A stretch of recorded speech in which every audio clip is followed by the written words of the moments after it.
नमस्कार मित्रों, पीसीएस पाठशाला में आप सभी का स्वागत है। यूपीएससी और एमपी असिस्टेंट प्रोफेसर कंप्यूटर की सीरीज है, कंप्यूटर का लेक्चर वीडियो है और यह लेक्चर संख्या 3 है। मित्रों, हम कंप्यूटर की सीरीज चला रहे हैं। इसके पहले का वीडियो नहीं देखे हैं तो प्लेलिस्ट में जाइएगा। ये कंप्यूटर आधारित ज्ञान की सीरीज है जो यूपीएससी और एमपीएससी असिस्टेंट प्रोफेसर कंप्यूटर के लिए बहुत ही इंपॉर्टेंट सीरीज है। तो आज की वीडियो में देखेंगे टेलीग्राम बिल्कुल जानकारी का लिंक डिस्क्रिप्शन में दिया गया है और जिनको भी हमारा ऑफिशियल व्हाट्सएप नंबर नहीं पता है, ऑफिशियल व्हाट्सएप नंबर डिस्क्रिप्शन में है और ऊपर भी शो हो रहा है। आप ऑफिशियल व्हाट्सएप नंबर पे अगर आपको कोर्स ज्वाइन करना है तो आप लोग मैसेज जरूर कर सकते हैं। सिर्फ कोर्स के लिए यूपीएससी और एमपीएससी असिस्टेंट प्रोफेसर का कोर्स अगर ज्वाइन करना है पेपर 1 का तो आप उसके लिए मैसेज जरूर कर सकते हैं। आइए देखते हैं कंप्यूटर सिस्टम के जो घटक हैं उसे देखेंगे। कंप्यूटर सिस्टम के घटक तो क्या है? इनपुट घटक है, प्रोसेसर है, आउटपुट है, मेमोरी है। ठीक है, तो एक एक करके हम लोग देखेंगे। पहले इनपुट डिवाइस देख लेते हैं। तो मानवीय निर्देशों को कंप्यूटर के समझने योग्य संकेतों में परिवर्तित करने के लिए जिन युक्तियों का प्रयोग किया जाता है उन्हें क्या कहते हैं? इनपुट युक्तियां कहते हैं या इनपुट डिवाइस कहते हैं। जैसे कीबोर्ड होता है, माउस होता है, ये सब क्या है? वह इनपुट डिवाइस है। ठीक है, आगे देखेंगे कंप्यूटर कीबोर्ड हुआ, माउस हुआ, ये इनपुट डिवाइस है, मतलब निर्देश अंदर भेजा जाता है। ठीक है, सीपीयू क्या है? सेंट्रल प्रोसेसिंग यूनिट सीपीयू का फुल फॉर्म होता है। सीपीयू का कार्य दिए गए डाटा को प्रोसेस करके उसमें आउटपुट रूप से सूचनाएं या परिणाम प्रदर्शित करना होता है। ठीक है, सीपीयू को मुख्यतः 3 भागों में बांटते हैं। सीपीयू को 3 भागों में बांटा जाता है। एक होता है कंट्रोल यूनिट, एक होता है अरिथमेटिकल लॉजिकल यूनिट और तीसरा होता है मेमोरी। तो ये सीपीयू में 3 भाग होते हैं सीपीयू के। ठीक है, इसे अच्छे से समझ लीजिए। तो कंट्रोल यूनिट क्या काम करता है? तो कंट्रोल यूनिट कंप्यूटर की आंतरिक क्रियाओं को संचालित करके उन्हें नियंत्रित करती है। ठीक है, तत्पश्चात इन क्रियाओं का एएलयू और मेमोरी में आदान प्रदान करती है। ठीक है, तो एएलयू मतलब अरिथमेटिकल लॉजिकल यूनिट और मेमोरी। तो कंट्रोल यूनिट यही काम करता है। ये क्या करता है? कंप्यूटर की आंतरिक क्रियाओं को संचालित करता है, उन्हें नियंत्रित करता है और उसके बाद क्या करता है? अन्य क्रियाओं को एएलयू और मेमोरी में आदान प्रदान करता है। अब अरिथमेटिकल लॉजिकल यूनिट क्या है?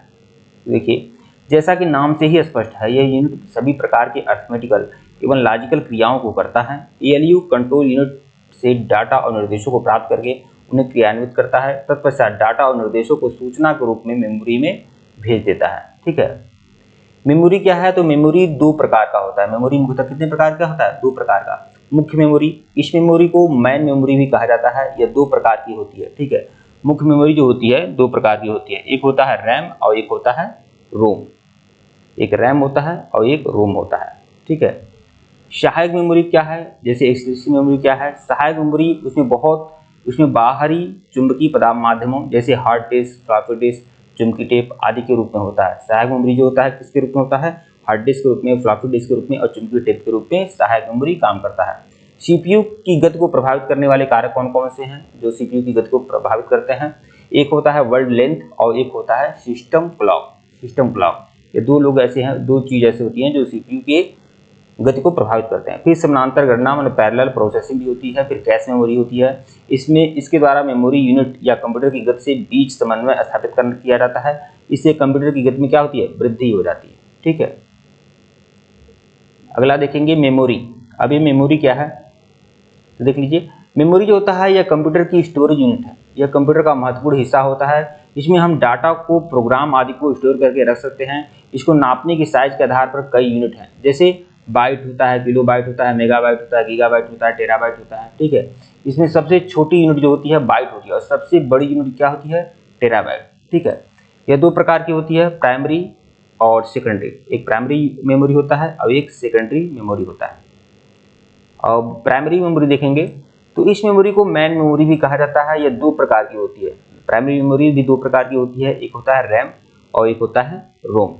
ठीक है, प्राइमरी मेमोरी में ही रैम या रोम आते हैं। देखिए, रैम जो होता है इसका फुल फॉर्म क्या होता है? Random access memory. इसका पूरा नाम क्या होता है? Random access memory. इसकी निम्न विशेषताएं क्या होती हैं? यह कंप्यूटर की प्रमुख मेमोरी होती है। यह अस्थायी मेमोरी होती है, अर्थात इसमें स्टोर डाटा कंप्यूटर बंद होने पर डिलीट हो जाता है, जिसका पुनः प्राप्त नहीं किया जा सकता है। तो इसमें जो भी डाटा होता है कंप्यूटर अगर बंद हो गया तो यह पूरी तरह से डिलीट हो जाता है। ठीक है, मतलब वर्किंग स्टेज पर यह काम करता है। ठीक है, ये वोलेटाइल मेमोरी कहलाती है। ठीक है, यह एक सेमीकंडक्टर और या फ्लिप फ्लॉप से मिलकर बनी मेमोरी होती है। अब देखिए रैम जो होता है, रैंडम एक्सेस मेमोरी, यह भी कई प्रकार के होते हैं, जैसे SRAM, फिर DRAM, HD रैम, ये सभी होता है। अब SRAM क्या होता है, इसका पूरा नाम क्या होता है, स्टैटिक रैंडम एक्सेस मेमोरी। यह फ्लिप फ्लॉप से मिलकर बनी होती है, इसलिए यह कम रिफ्रेश होता है। DRAM क्या होता है, तो डायनेमिक रैंडम एक्सेस मेमोरी, इसका फुल फॉर्म भी आप लोग अच्छे से देख लीजिएगा, कई बार फुल फॉर्म ही पूछता है। तो देखिए यह मेमोरी जल्दी रिफ्रेश होता है, और रिफ्रेश का मतलब इलेक्ट्रॉनिक चार्ज और डिस्चेंज, ठीक है। HD रैम क्या होता है, तो इसका पूरा नाम क्या होता है, synchronous dynamic random access memory, इसका फुल फॉर्म होता है। NB रैम के बारे में देख लें तो इसका फुल फॉर्म क्या होता है, non volatile random access memory. यह रैम का प्रयोग नेटवर्क डिवाइस में हार्ड डिस्क के रूप में इसका प्रयोग किया जाता है। यह बहुत ही महंगी मेमोरी होती है जो हार्ड डिस्क में प्रयोग होती है। अब रोम देखेंगे, रोम क्या होता है, तो रोम जो होता है रीड ओनली मेमोरी, इसका फुल फॉर्म है, फुल फॉर्म अक्सर पूछता है, ध्यान रखिएगा। रोम का पूरा नाम क्या होता है, रीड ओनली मेमोरी। यह कंप्यूटर की प्राइमरी मेमोरी होती है, यह अस्थायी मेमोरी होती है, और इसमें कंप्यूटर की स्टार्ट करने वाले प्राथमिक प्रोग्राम या सेटिंग होते हैं। यह 3 प्रकार की होती है। अब रोम जो होता है 3 प्रकार का होता है, PROM, EPROM और EEPROM, ठीक है। अब PROM क्या होता है, इसका पूरा नाम क्या होता है, प्रोग्रामेबल रीड ओनली मेमोरी। ये चिप में एक बार प्रोग्राम स्टोर किया जाता है, यदि प्रोग्राम में त्रुटि होने पर उसमें कोई सुधार नहीं किया जा सकता था, ठीक है। अब EPROM क्या है, इसका पूरा नाम क्या है, erasable programmable read only memory. इस चिप में स्टोर प्रोग्राम में सुधार किया जा सकता था, तो चिप में सुधार के लिए चिप को बोर्ड से निकाल कर परावैज्ञानिक के सामने रखा जाता था।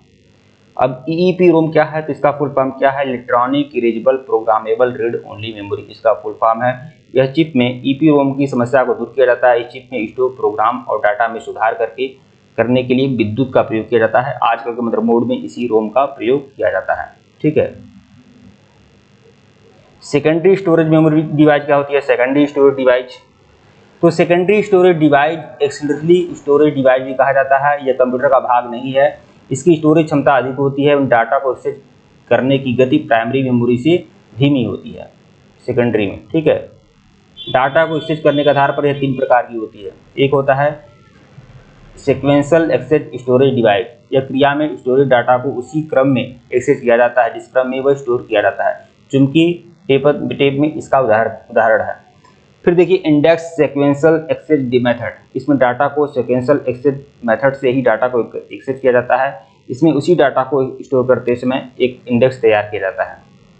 फिर देखिए डायरेक्ट एक्सेस मेथड, इसमें डाटा को किसी भी क्रम में एक्सेस किया जा सकता है, पर किसी भी क्रम में इस डाटा को स्टोर किया जा सकता है। इसकी एक्सेस गति सीरियल एक्सेस की तुलना में कहीं अधिक होती है। स्टोरेज जो डिवाइस होते हैं इसके कुछ निम्न प्रकार होते हैं, जो देखना होगा आप लोग को। मैग्नेटिक टेप, ठीक है, यह एक अस्थायी द्वितीयक स्टोरेज डिवाइस है। इसमें एक प्लास्टिक के टेप पर चुंबकीय पदार्थ का लेपन रहता है, ठीक है, यह मैग्नेटिक टेप होता है। फिर आपके कार्टेज टेप जो होते हैं, यह क्या होता है, इस टेप की चौड़ाई चुंबकीय टेप से कम होती है। 1970 के दशक के अंत में घरेलू कंप्यूटरों में कॉम्पैक्ट कैसेट का प्रयोग किया जाता था।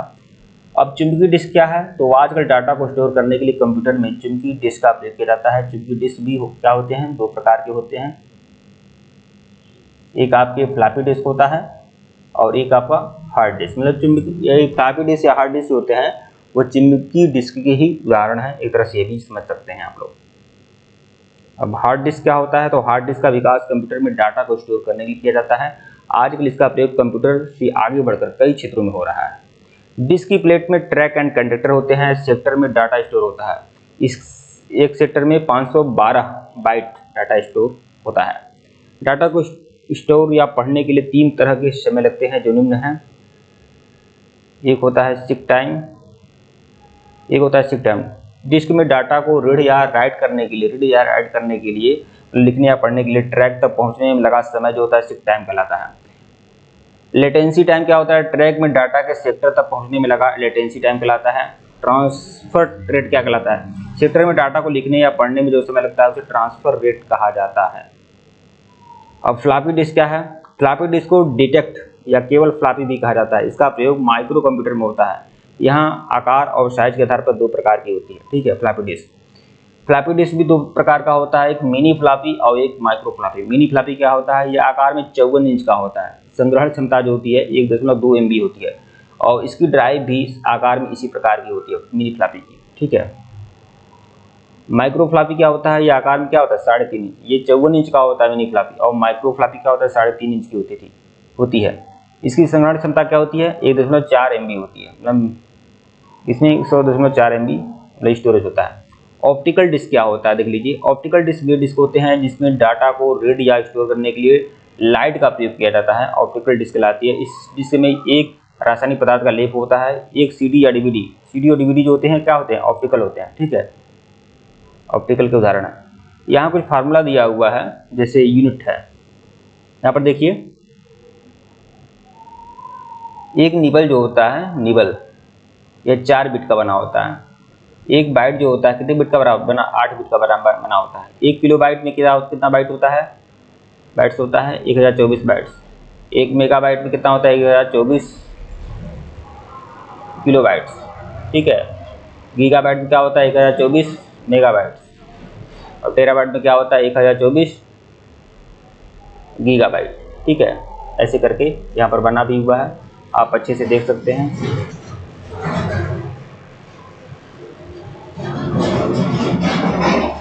इनपुट या आउटपुट डिवाइस के बारे में देखेंगे।